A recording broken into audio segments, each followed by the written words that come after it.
you ever looked at your dog's Instagram and wondered, could this actually become a business?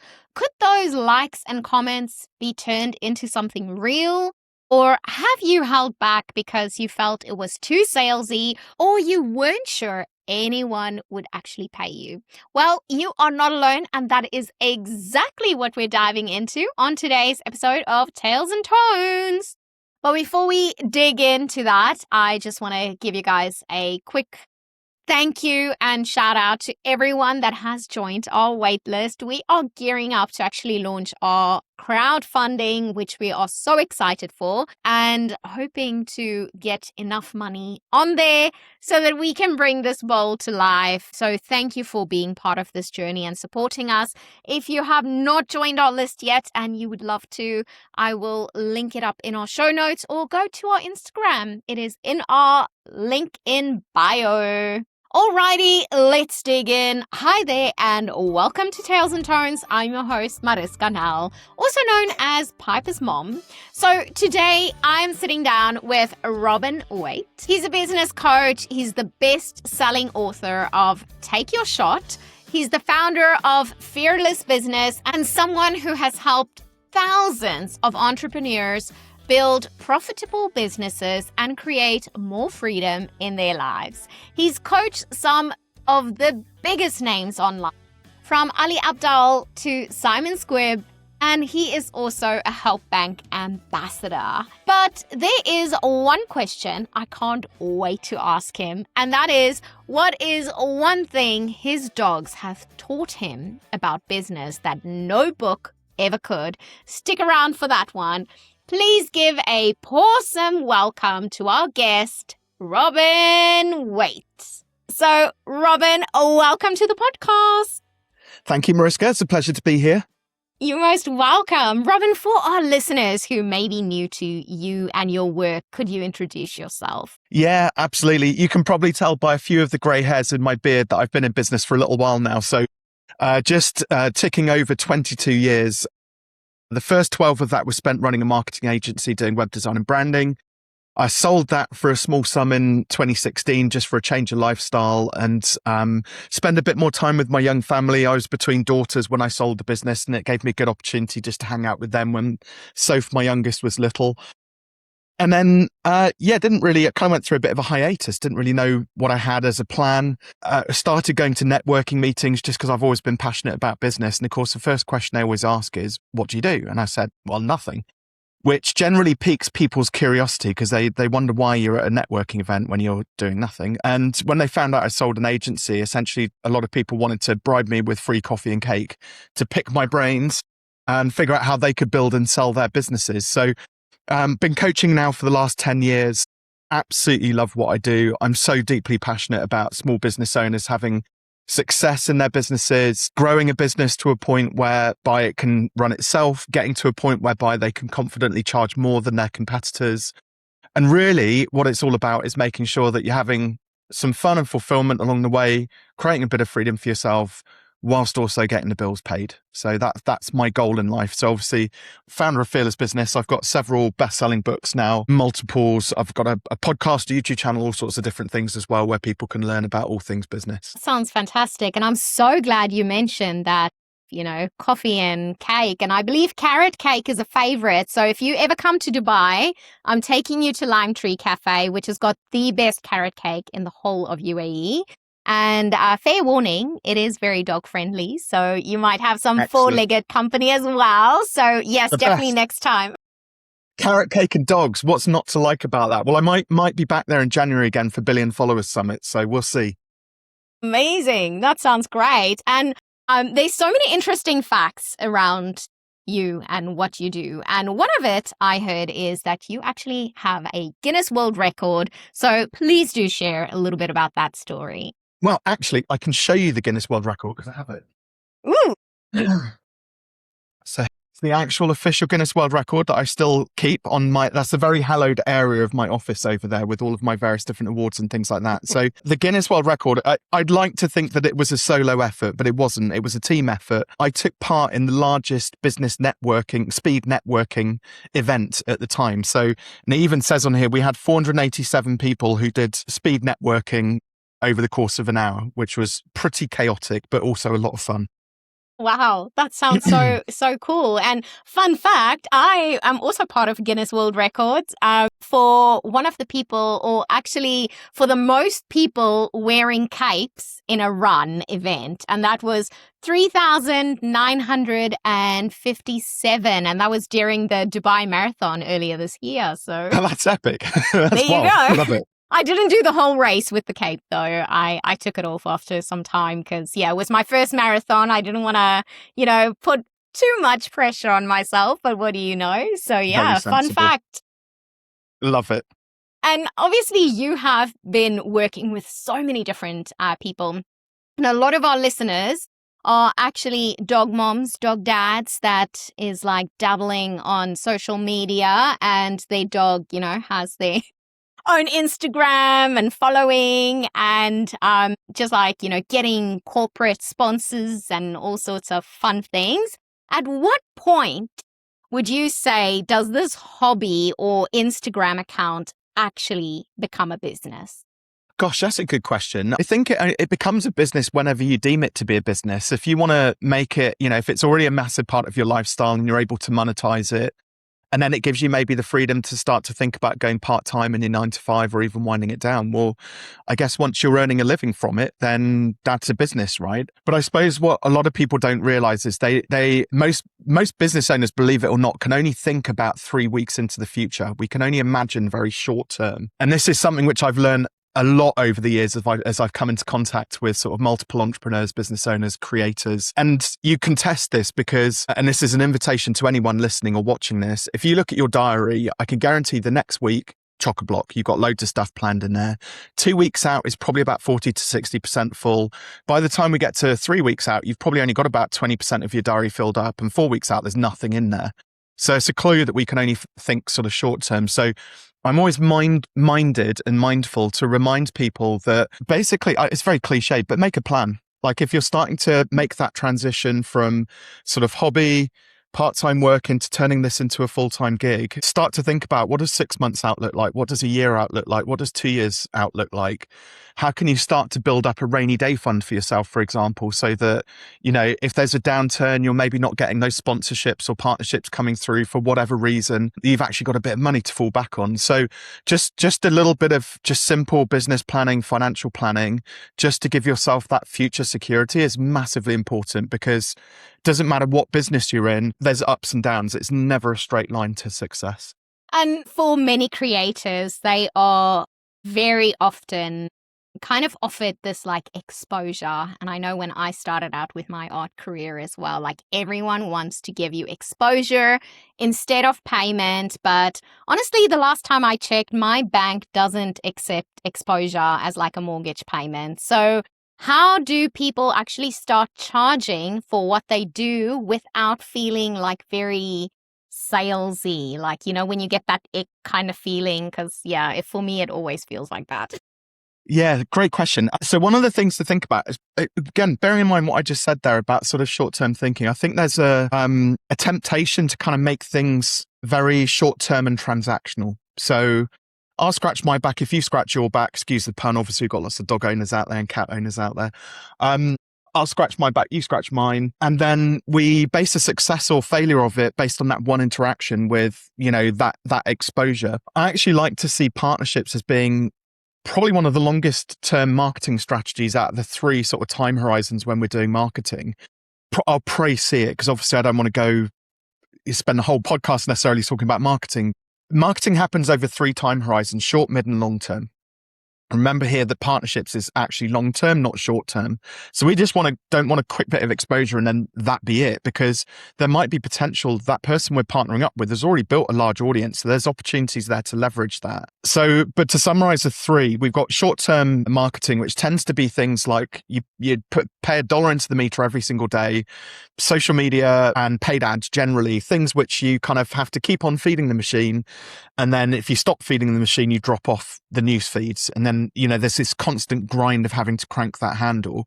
Now, the thing is, people think that sponsorships and those partnerships you talked about there of a bit of exposure fits into social media and therefore short-term thinking. It does not. Okay. I'll give you the punchline at the end as to where and how it sits. The second time horizon is the midterm stuff. So this is what we call marketing assets, or what I call marketing assets. So these are digital or physical assets which sit out there in the ether, in the world, and do your marketing for you. So think about it. You can see behind me 2 of my books. I've got Simon Squibb's book there and a few other people I follow as well. But I've written 7 books. I've guested on over 300 podcasts. I've got 150 podcast episodes of my own, produced over 200 YouTube videos. I've produced over 5,000 blog articles. So there's all this stuff out there that I've put out there that I only have to create it once for free or very cheap.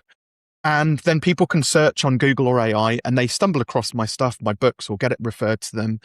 And then that's what draws people into my world. So those marketing assets tend to take a little while to kind of build and accumulate and accrue. But over time, you can start to rely on those more so than the short-term stuff because you don't have to keep on cranking the handle quite so much. And I give away over 5,000 books a year to people in my network. Obviously, it's a marketing asset and I get names, email addresses and things like that from it. But I couldn't sit there and write a fresh book for each one of those 5,000 people. So I write one book, I print it and post it, off it goes 5,000 times. But the long-term marketing is like where partnerships really come into their own. And so I want the people listening to this to think about when somebody comes to them and says, hey, can you do this for me? I'll give you a bit of exposure. The first question you should be asking is, what else can I do for you? What more can I be doing for you? Because I want this to be a long-term partnership. Is there anything that I could be doing behind the scenes to support your business? So a little clue here. So I was very fortunate. I got the opportunity to guest on Ali Abdaal's podcast back in 2023. Now that one podcast alone generated 3,000 leads for my business and over £300,000 worth of revenue. Wow. Right? Just one 2.5 hour conversation, a trip down to London and back to record it. But it didn't start there and it hasn't ended there.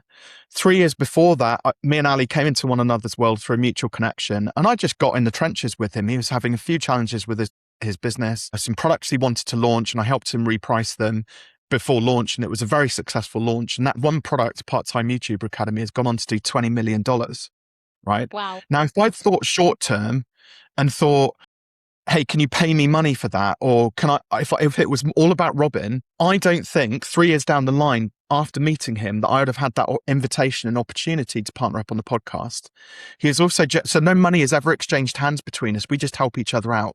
I help, it's more so I help his team out now because Ali's busy being CEO of his company. So I work a lot with Angus and his team.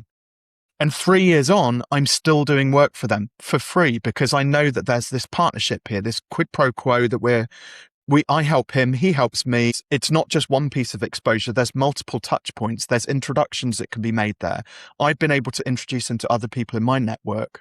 So I think there are multiple ways to get paid out beyond exposure and money. It's more about building that long-term partnership so that you can actually leverage that other person's audience at a greater scale, but it's all based on trust.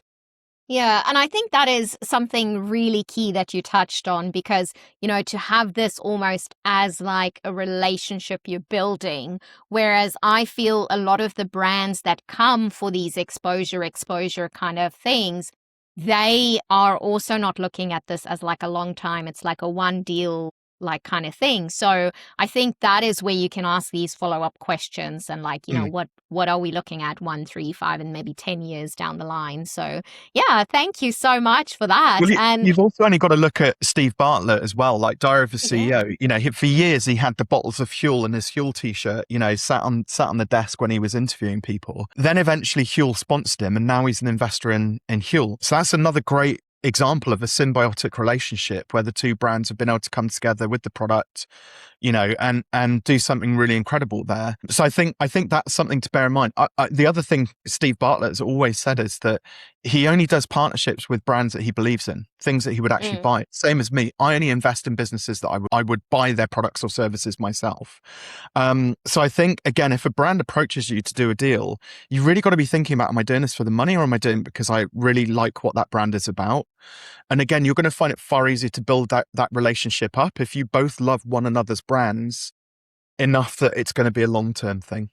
Yeah. So, Robin, if you then kind of had to build a pet business from scratch today, like you've got no audience, you've got no money, what would you do first? Uh, Gosh, that's a good question. I do quite a lot of work in the pet groomers program that Bill Betts runs. I don't know if you're familiar with that. It's called Pet No. Passion to Profit. So Bill's got the most incredible community. We've done kind of live events as well, sort of meetups a couple of times a year, regular coaching sessions. So I got quite a good sort of insight into the doggy world, basically. So well, it's pet groomers, but it's 90% dog groomers. Probably think I would set up a dog grooming business. And I think it's a matter of like, I mean, if you literally had nothing, right? If I had a few things in the garage, I would sell them and go and buy some clippers. I would go and volunteer for a couple of weeks to be a dog groomer's apprentice for free. I wouldn't charge them for it. I'd get them to show me the ropes and train me up on how to do it. I would start to figure out if there's any qualifications or certifications I need to do it, or if maybe grooming is too much of a step too far. Maybe I could just do a dog washing business, basically. So I would start very small, and then again, this is playing into Simon Squibb's advice. He's very much about like build one, sell one, build one, sell one. So a lot of people are like, right, want to get to 100K. You can, it takes time. You Yeah. cannot easily get from 0 to 100K, right? I'm just going to quell all of those myths. There are outliers who do it and they make it look very easy. But for the average mere mortal, that's a 2, 3, 4, 5 year journey to get to that point where you're doing 10K a month. So build one, sell one is literally being prepared, not being too proud that you can't accept small amounts of money, but being prepared to do the hard work. So go and wash a dog, earn 20 quid, go and wash a dog, earn 20 quid, go and knock on some doors, find people in nice rural neighborhoods where they've probably got, villages where they've probably all got dogs, maybe several dogs. Go out and on, your local dog walks and the common down into the woods and see if there are people out there walking dogs and hand out your business card if you've got one, or just, WhatsApp them and say, hey, your dog looks a bit dirty. Do you want me to give it a wash when we get back? So it's just about like, you think about all of the things I've just said there, and how many people would be prepared to walk up to a complete stranger and try and sell them something? Now, Yeah, what we're not doing many. here is we're not selling something. We are serving. Because if that dog is dirty and it gets a matted coat and the owner doesn't know how to wash it and groom it properly enough, and it gets matting underneath its armpits and various parts of its body, that dog could be in pain. So what we're not doing is we're not selling. We're actually trying to serve so that we can take away that dog's discomfort through having a matted coat. I think that's a great way of like kind of rephrasing this instead of like, I'm selling this, but I'm actually offering you something. And, kind of the way you kind of phrase things as well, I think has such an impact on whether someone will trust you to like make the call to actually invest in you and offer you the opportunity to do that. That's it. Absolutely. I think, and again, it's, we're not looking here to like make $1 million overnight. It's just little and often is actually really, really important. I've been through several sort of downturns in my businesses, and you get a bit better at it every time it happens. So there's like natural stages that businesses go through. So you have the growth phase, you have the consolidation phase, you have the dip, and then you have the breakthrough to come back out of that dip. And that's happened to me 5 times. So 3 times in my agency and twice in my coaching practice. And you'd think, you're a business coach, Robin, surely your business shouldn't go through dips. My business is not immune to like stuff that goes on in the world. It's not immune to like my health, my family life, my busyness around, my life isn't just my business. So there are natural points when you have sort of down times anyway. But what happens is the first time I went into the dip, I was like, what the heck's going on here? It's like, it was the most awful feeling. It was like the worst possible experience I could have gone through. Second time you go into the dip, you're like, oh, this feels familiar. I think I kind of get what's going on here. This is where I was 4 years ago. Okay, let's figure out how we get out of this. The interesting thing is when your business goes through hard times, and by the way, when you're starting up a business, you're already in hard times. You're already in the dip because you've got to have a breakthrough to come out of it, right? This is what a lot of people don't realize. Starting a business is fun and exciting for a few weeks or months. Then you realize how hard it is, and then you got to bust your way out of it. So you're already starting off at a disadvantage. Second time it happens, you're like, get this, your back's against the wall. So you start to think creatively about how to solve problems in your business, and bang, the breakthrough and the growth happens. Third time it happens, you're kind of like, here we go again. By the 4th and 5th time, and this is what the great thing about my situation now is, because I'm desensitized to those other 3 times. So I'm like, I can already see the slight declines. There's always this slight tail off. And then whoosh, you end up in the dip. So what do I do now? I purposefully break my businesses, force them into the dip, fix the problems. And my goal is to get in and out of the dip as quickly as I humanly possibly can, because I know that that's where the breakthrough and growth happens. It's very uncomfortable, don't get me wrong, but you learn through that and grow through that experience. And I think, again, like starting out, you've got to be prepared to do that uncomfortable stuff, getting comfortable making $50 a day, $100 a day, little and often growth. Right. Okay. Now I've saved up enough to get a better set of clippers. Now I've saved up to get a better blow dryer. Do you have blow dryers for dogs? I don't know. I probably should know that. I think so, probably. For the grooming. Yeah. Better products to like groom the dogs with, so gradually you get better. Okay. Now I've saved up $1,000. Right. I'm going to go and pay for a course just to upskill myself so I can do it a bit better, a bit faster, and I'm not going to drop my prices or charge an hourly rate. I'm actually going to keep my effective hourly rate. Hopefully it's going to start to go up because I can do a better job faster, but I'm still going to charge the same per groom, right? So you can get through more grooms and earn more money. And now, right, I've just done a nail clipping course. So I'm going to start upselling nail clips onto it. So you take an $80 groom now is $100 with the nail clip, right? So it's just these little small incremental steps that you've got to be prepared to take rather than trying to rush through everything. What do you feel are some of the biggest mistakes that, obviously either founders or like creators make when they try to turn like their social media into a business? So this is the thing. They think that the social media is the business. It's not. There's like multiple streams of income, that run on the back end of the businesses. I mean, I mentioned one, Ali Abdul. Yeah, he's got AdSense from his creation. He had sponsorship deals and things like that. But it's the education side of his business is the one which has actually made the most amount of revenue, multiple millions of dollars a year. So selling courses. Now, there's a few people, again, maybe listening who think that selling courses is like selling your soul to the devil. But we've helped in Part-Time YouTuber Academy, and Ali's recently started something called the Lifestyle Business Academy as well. We have helped thousands of people get out of the rat race and start a successful YouTube channel or start a small side hustle business, which has grown into a full-time business. So we're not selling our soul to the devil through selling courses. We're educating people so that they can better their lives.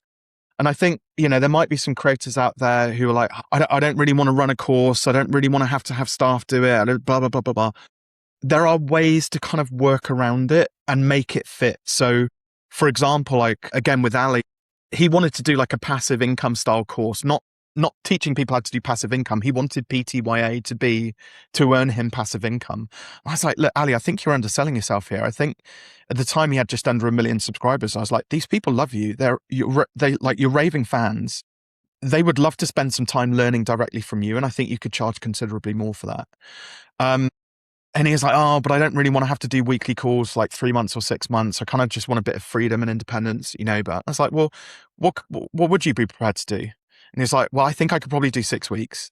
And maybe if I just did one call a week and had a team members to teach people the other stuff, I think I could handle that, the pressure of it. So we ended up launching PTYA.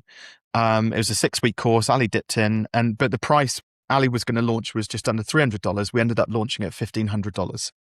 We got over 450 people signed up, right? That was a $650,000 launch. Now, again, There's a lot of people out there who'll be thinking, oh, but I can't sell. My audience doesn't want to spend $1,500 on the course. I can guarantee there will be some people who will probably spend considerably more than £1,500 to have that experience with you. The way your followers and subscribers see you as a content creator is they already feel like they know you because they have watched dozens of hours of your content, right? So I can't remember what there's a specific term for it, but I can't remember what it is, where people already feel like they know you. Yeah. And you could literally put a sausage roll in front of them and they would probably spend thousands of dollars on it because it's you selling that product. They feel like they trust you. Don't do that, by the way, unless you want to start a business selling sausage rolls, of course. Somebody might, you never know. That it was a really interesting experience that, again, we don't want to discount. We don't want to go in cheap. We want to sell a product which is, there's a fair value exchange. We want to decide what is the dream outcome result that somebody wants to get when they work with us. We want to be charging enough money that it makes it economically viable. It's going to build a sustainable, profitable business. And we want to make sure that that result can be delivered within a fixed period of time. So when you're starting to think about, and by the way, it doesn't have to be a course. It could be some coaching with the individuals or as a group. It could be some consulting work where you go into a business or, help somebody solve a specific problem. There's multiple ways to kind of monetize the creator space, in 2026.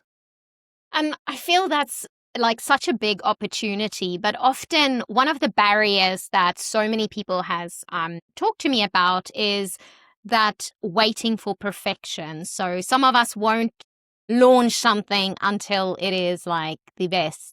And, what would you kind of say to some of those people? I know this is a very extreme example, so it might be a bit of a word of caution here before I say this story. Imagine, right, you're a doctor working in an accident and emergency ward, right? And somebody walks in off the street and they've literally got a bleeding neck. And maybe you've had a long shift. Maybe you kind of, the place is a bit messy. And maybe you're kind of feeling like, oh, actually, I'm not quite sure whether I'm good enough to fix bleeding necks yet. I'm pretty good at kind of like deep cuts and things like that. But bleeding necks, it's an artery. I'm not sure whether I can do that or not. So you just stand there while that person's bleeding to death on the floor of the A&E, right? And you have to, I know that's a very extreme example, right? But again, I'll say it again. There are people out there who probably need your help. And you waiting for perfectionism is letting them down. You're not giving them the opportunity to experience what it might be like to work with you or to experience what, results they could potentially get. Same with any aspect of life. You only live once at the end of the day. I'm one of those people that falls into the camp of I would rather know what the outcome is going to be, whether it's a success or it didn't work. And again, very cliched example, but Thomas Edison always, who created the incandescent light bulb, I'm probably going to massively misquote it, but he said, I didn't fail 10,000 times. I found 10,000 ways that it didn't work. That's what it's about. There is also, sunk cost fallacy where you can put too much effort into the wrong area and actually you're just pushing, it's just not working. So there is also that bit where you've kind of got to listen to your heart and logic and just see whether you are heading in the wrong direction or not, and whether that effort is going to get you to that end result. Or like me, just be stubborn and fiercely determined that you're going to get the desired outcome no matter what. Started my coaching practice. I was like, this is a common question. People always, you don't have VAT or sales tax, I don't think, in Dubai, but in the UK we have a sales tax, or across most of Europe actually, there's a sales tax called VAT. And a lot of business owners, small business owners especially, worry about earning 90k or whatever the equivalent is in each country, £90,000, because then they go into the VAT threshold. They have to start charging VAT to their customers. So it's effectively a 20% price increase. When I started my coaching practice, the day I got my limited company certificate, I registered for VAT. Because I was like, in my head, not achieving okay was a certainty. I was going to bust through that VAT threshold because that to me was a sign of success. So I started out with the intention right from the word go by VAT registering. So again, there's these intentions which you can set for yourself that kind of set the stage for when you do have those dips and those tough times that you're going to be able to work through that. That's so good. And yes, now in Dubai also we have that threshold. So it's about $100,000 as well. And then you start paying. So, but you cannot register until you can prove that you've got it. So yeah, so it's a little bit more challenging, but hopefully we'll get there soon. And Good. You talk about, like the 3 Fs. And like that's freedom, fulfillment, and financial success. So how can we actually create all of that? How can we basically avoid building a business that is just another job and we can focus on those 3 Fs? Yeah, well, there's two different ways for a start. So the first one, I'm going to ask you a question, Mariska. So what is the one goal in business? To probably enjoy it, I think. Yeah, And keep make going. money. Make money. Yeah, more specifically. Make a lot of money. Be more specific. Like create a 6-figure business. Like Okay, every no, I'll give you a year. clue. I'll lead the way. Yeah. I was trying to lead the witness here a little bit, but the goal in business is to build a profitable and sustainable business. So again, this just comes from experience. The amount of business owners I've worked with, where you just see themselves working their way into the ground, like to an early death or retirement, or having to go back to a full-time job, because they've mistaken the goal of business for being, I need money, therefore I must go and get more clients. And so what that does generally in 2026 is it pushes people straight into social media because they have this scarcity mindset. Oh, I need more clients, go and post on social. Next thing you know, we're no longer doing the business, we're now just doing social media, right? Yeah. But actually, wouldn't the dream business, and let's be hypothetical for a second, wouldn't the dream business be one where we've got double the income but half the clients, right? Because if we've got more income and fewer clients, therefore we have more time to do a better job for those clients, to add more value into whatever product or service it is that we're delivering for them, which generally means that they will get better results, which then means that they're probably going to spend more money with us. They're probably going to tell more of their friends. So actually having fewer clients is better for business. But this leads me on to the second point. What this means is that you have to raise your prices. You have to be one of the most expensive in your market in order to build that profit, and have the profit to then be able to reinvest and grow that business, and to buy back your time and give yourself that freedom. The other mistake that people make when they're enrolling all of the clients just because they want to make more money is that they don't qualify those clients properly.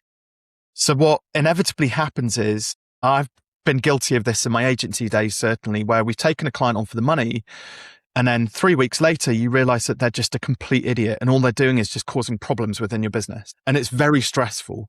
And next thing you know, you're worrying about like, oh, but I can't let them go because we're on a retainer and we need that retainer because otherwise it's not going to make the money and blah, blah, blah. So what happens, and you got to think about it as well. If you have a business that is not making enough profit and is full of rubbish clients, poorly qualified clients, then adding in more clients actually is compounding this issue of lack of profitability and poor clients. So you're making the problem worse by enrolling even more clients into it. So we've got to solve this pricing problem. You've got to be like one of the most expensive in the market, because what happens if, again, a lot of people set their prices. They'll go out and look at all of their competitors, see what everybody else is charging, and they will charge the average. Well, what happens if you charge the average? You are the average. Who wants to be average? You want to be successful. Not us. Yeah. You want to be brilliant. You want to be successful. You want everybody to like you, and you want to have profit. You want the best, right? You don't want to be average. You certainly don't want to be below average. So there are a lot of people who will choose the average price and then they'll undercut it, thinking that that is a way to attract clients.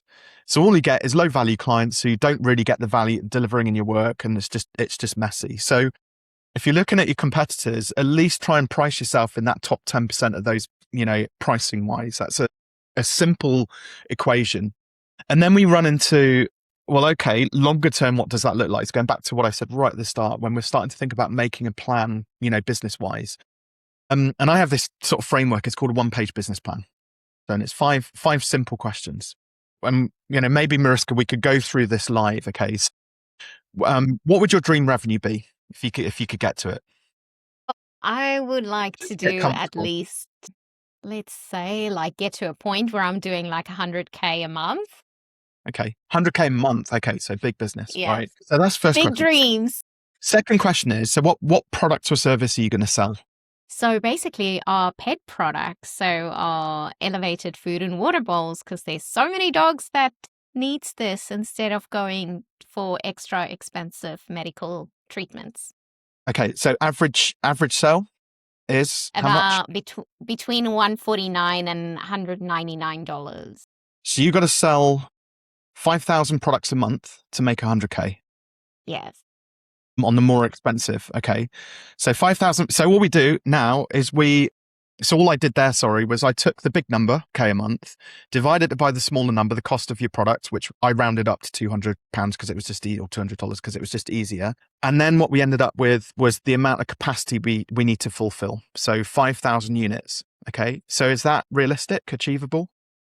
I think so. If I look at what my competitors are doing, but right now, feel it won't be something we can do day one. No. Okay. So this is probably at goal kind of, I would say year 2, 3, maybe. Okay. But this is where we've got to figure out, well, actually, if we want to get to the 100K, we've got to do 5,000 products. But actually, this year we can only do, 500 products. We know then that we're only going to hit 10K a month. It might be that we've got to kind of, the other thing as well is, do you feel that you can stimulate enough demand to sell 5,000 products a month?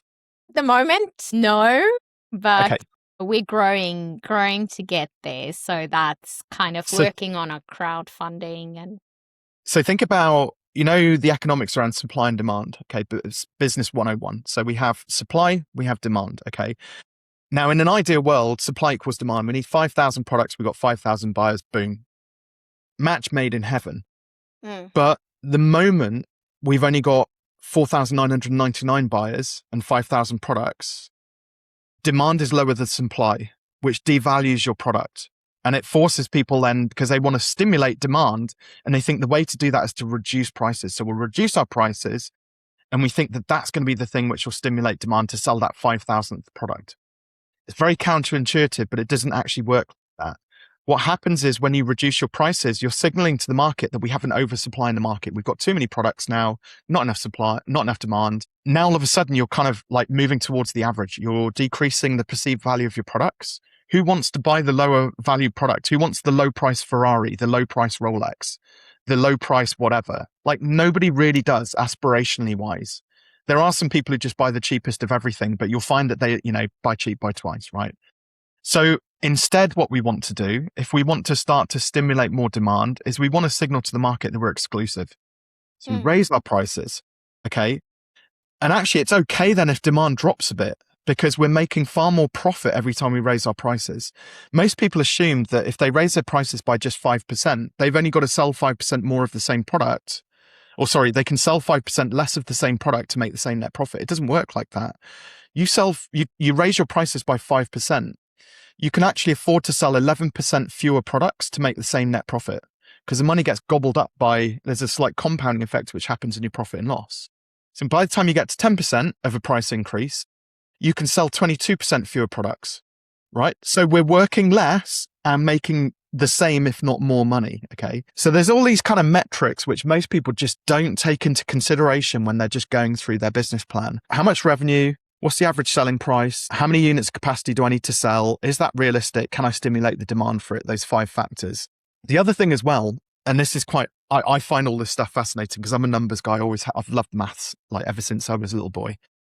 So there's never just one lever either. It's not just raise your prices and that's it. There's other levers that we can start to pull with your business, Mariska, that you could start to. So if we increase our prices by 10%, if we increase our average order value by 33%, so somebody buys a second or third or fourth product from you, if we increase the number of times those people come back every year and buy products from you from 1 to 3, so it goes on, right? If we have multiple streams of income, if we can generate 23% more leads, if we can increase conversions from our website by 13%, all of those different levers you're pulling overall will double, treble, quadruple the amount of revenue you're bringing into your business.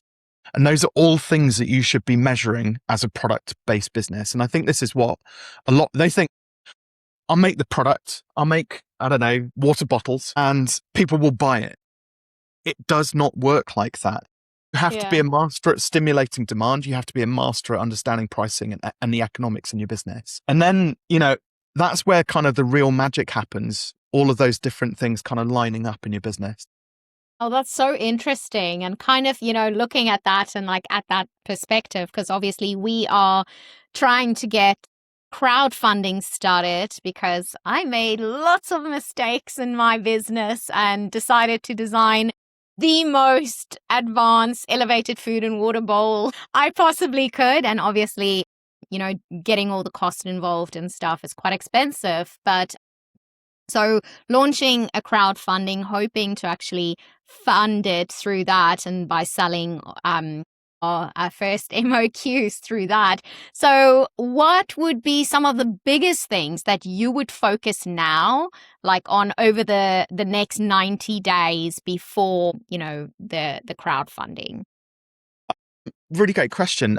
I mean, first and foremost, I would find 10 influencers in the pet space who get your product. They just like the brand, the product, the concept behind it. They don't have to have big followings. And what I would do is I'd actually give them a bit of equity in the business to be a brand ambassador. That would be one of the first things that I would do. And so that they stand to benefit from the upside or potential exit of the business when you hit that $1 million a year sort of, revenue goal that you've set for yourself, if that's your plan, or they just get a share in the profits. Probably I would set aside up to 10% of equity to give away. So they get 1% each for having a small slice of the pie to be an advocate for the brand for a period of time. Also, there might be other, what else would I do if I was launching this business? That would be the first and main one. The second thing, there might be some other partnerships which you could get. I mean, obviously distribution with physical products is quite important. So are there any other brands out there that your product would sit nicely alongside that aren't currently being serviced? Would they be interested in equity or just to be, put in one of those first big orders into the business just to help sort of support you. But I would also be sort of taking a Hormozy style approach to it of having a second, third and fourth product available for people to buy. So that once you built the trust up with the first product, you can then do some email marketing and reach out with the second, third and fourth products. It's a bit like Starbucks and Costa, the big coffee chains. They don't make their profit on a small or medium cup of coffee. They make it on the extra shot and the large cups of coffee. That 20 or 30 cents which they put on the top for those is all profit for them. That's where they make the most amount of money. The little squirt of, vanilla into it or whatever it might, into your chai latte. Those are the things which eke out the most amount of profit, having that upsell, that second product which people can buy. And then also customer win back. You don't want to be a product to be so good that people never have to buy another one again. But that's what I designed, yeah. Right. But you want it to be good enough that they buy 2 or 3 of them for their friends, family, or things like that. So this is a bit of a random one, but I used to get so annoyed at having to go out into my garden and pick up dog poo using poo bags, right? And I had a crazy plan that I was going to dig a hole in the ground and I was going to compost it and things like that. But then was worried about smells and rodents and various other things. So I thought that's not the best solution. So I managed to find these, what are they called? Pet Genie. So the brand's called Pet Genie and they've got these wonderful bins which come with compostable bags, and it's just brilliant. Just totally changed my approach to picking up my dog's poo, believe it or not. So I bought one for my mum because I thought it was so good. Because every time we took the dogs up to my mum, she'd be out there like trying to use the bags and stuff like that, or we'd have to take bags up with us, and it was just really nice. So I bought one for mum so that she's got it for her dog, and whenever we take the dogs up there, just scoop it up, chuck in the bin, nice and easy. Yeah. So good products people will buy for other people as well. Definitely. And like coming into the space with entrepreneurs and business owners and things, like when do you know when you've genuinely exhausted all of your options in business versus when are you just exhausted? Oof. Well, I think it's easier to know when you're just exhausted. When you wake up on that Monday morning and just the fire's gone and you're just like, oh, like you're disappointed about the fact that you've got to show up for your business. And again, I'd love to for it to all be, rainbows and fairies and things like that, but it's not. I've managed to work myself into a very privileged position where I'm not chained to my desk. My income isn't tied to my time necessarily. I do obviously still have to work, but typically like this week, my family have actually gone away and I thought I'm here with the dogs. I thought it was a great opportunity just to have a bit of chill time for Robin. So I coach probably maybe 6 to 8 hours this week, and any other time that I get to work is completely optional. I'll still make the same money that I make most months, irrespective. 22 years to get to that point where I can decide I don't want to work on Fridays anymore. I'll go and do archery on a Tuesday morning, or just I can't be bothered to work for an hour. I'll just go Netflix and chill for a bit. But there's been times when I've woken up on the Monday morning with a call booked to my diary and I'm like, oh God, your heart kind of sinks a little bit. And I think that's the first sign you get when you're approaching burnout.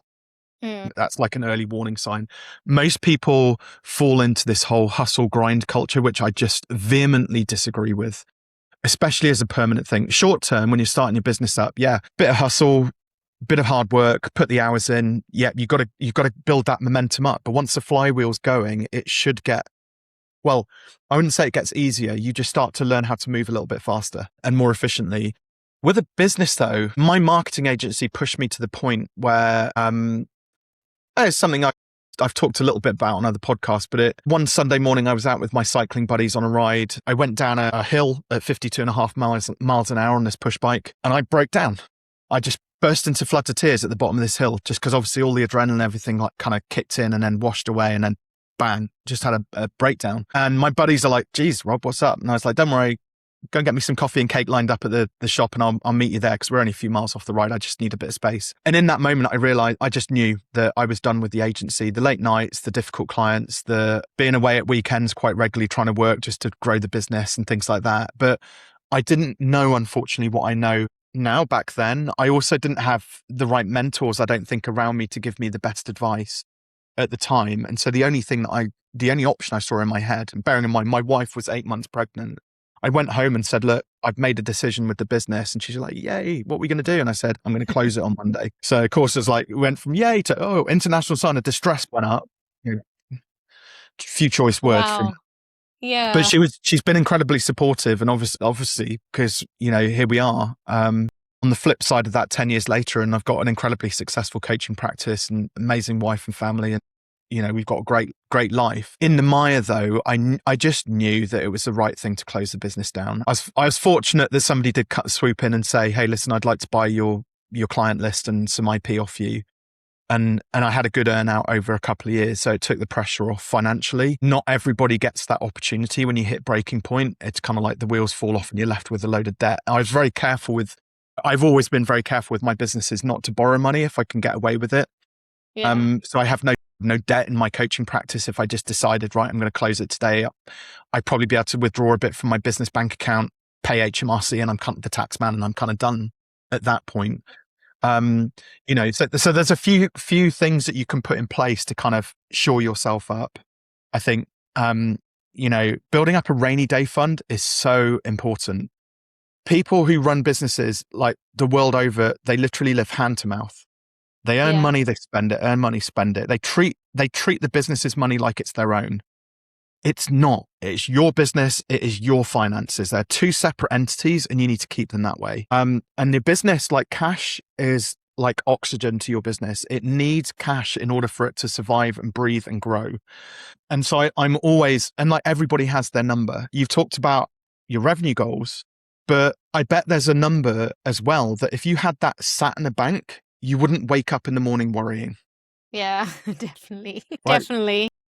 I know what my number is. My number's 50K. When my rainy day fund sinks below 50K, I'm like, shit, I need to knuckle down for a bit here and get that back up a bit if I can, and that number changes, by the way. First of all, it was 10K and I hit 10K and I was like, that's not enough. I need 20K. Hit 20K and I was like, that's not enough. I need 30K. And so it went on until 50K was the point where I was like, I can breathe. And I mean, there's so many business advice that you have been given us through this episode, and also have been taken, from different books and through your books. And there's a question I want to ask you, and we've been peeking at this from our intro. So what is something in business that your dogs have actually taught you? So Wilbur and Twiggy, about business that absolutely no business book could ever. Would you like to meet Twiggy? Yes.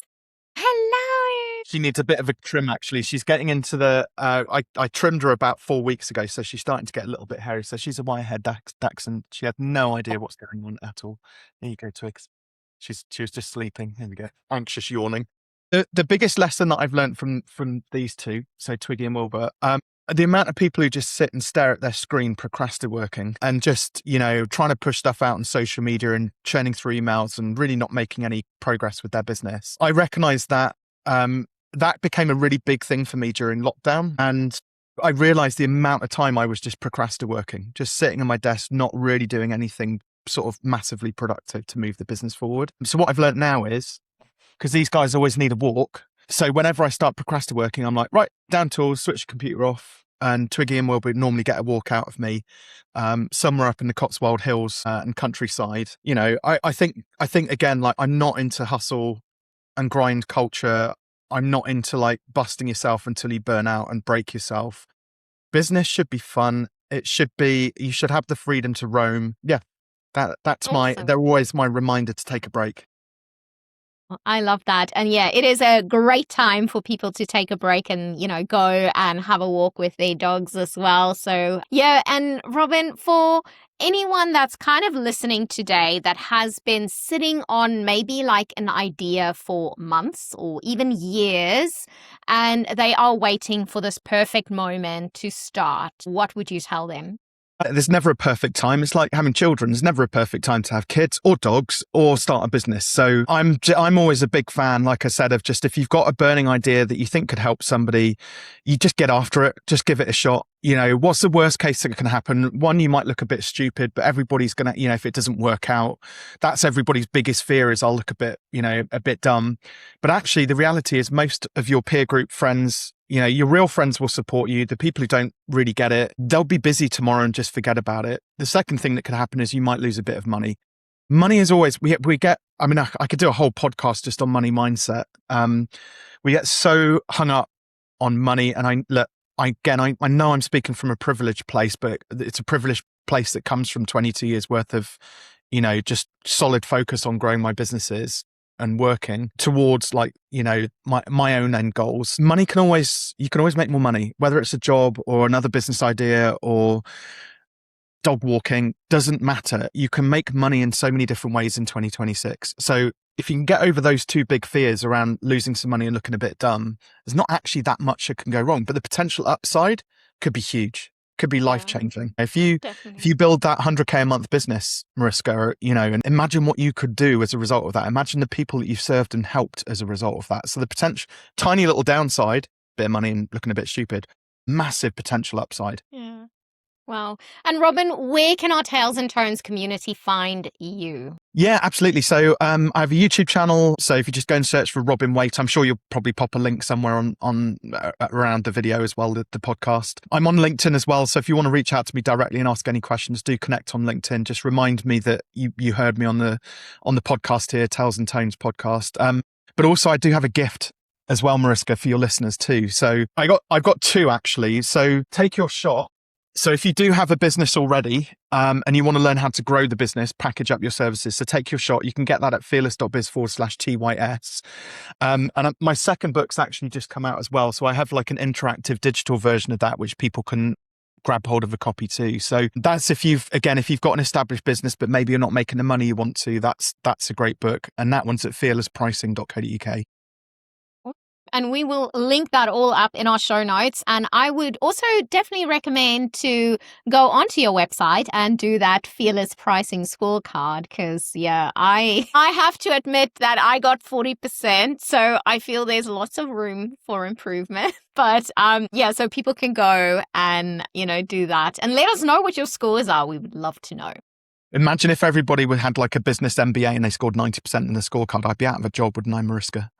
Exactly. So you've got like 60% push on me to be able to improve. There you go.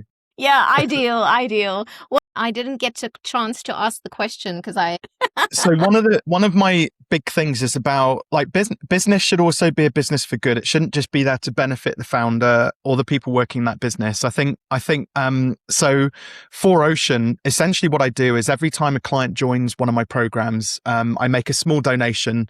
Sounds small, but $20. But actually, there's a lot that actually For Ocean do with that $20 in terms of getting plastic out of the ocean. So I used to surf a lot. I love the water. I do think we should be doing more to look after our planet. And why shouldn't my business benefit that happening? So yeah, every time a client joins, I make a small donation. And my goal is, I think I'm up to somewhere approaching about 40 kilos out of my 100 kilos target of getting plastic out of the ocean. So, and For Ocean really cool. I wish I had mine on actually. So they take all the plastics, rope and things like that they pull out of the ocean, and they actually recycle it into these really lovely bracelets. So you actually it's not just like one. Giving. There you go. So it's not just about you get a little something back for the $20 which you put in, but I just feel like every business should be giving something back. Exactly. That is very high on our list once we actually start making, something to be able to join 1% for the planet. That's our first goal, to join so that we can give our revenue back. And then, also make sure that that our product is actually fully sustainable in a way that that the end of life is totally worked out. So again, we over-engineered over everything of this product, but yeah. And fun fact, so I actually wore all of my trash to raise awareness of how much waste people generate. So in 1 month, I was walking around with 60 kilos of trash, like Wow. in the UAE. Gosh.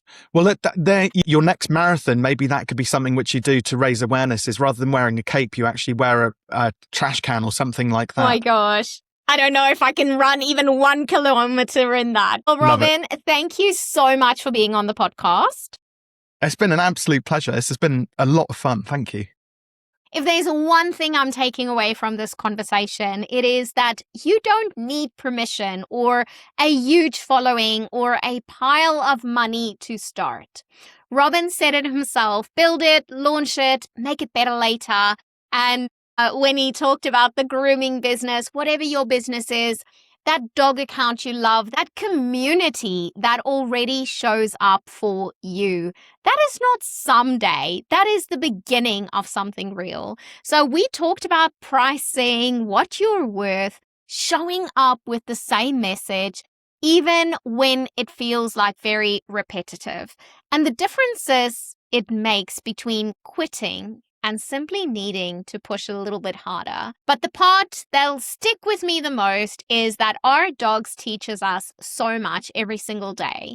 They show up, they're consistent, they don't overthink, and they kind of lead with heart. And I also loved Robin's advice or what his dogs has taught him. You know, when you hit that point, just take them for a walk. Maybe that is the whole business plan. So if you're sitting on an idea, waiting for it to be perfect, this is your nudge. Take your shot, and whatever stage you're at, know that you are not doing this alone. That is what this community is for. Thank you so much for tuning in to today's episode of Tails and Tones. If today's episode actually spoke to you, please do feel free to leave us a review. Or if you can think of a fellow pet parent that might love this episode too, if you've got any questions or just want to come and say hi, I'm always around on Instagram at Tails and Tones, where every tale tells a story and every tone speaks from the heart. See you in the next one.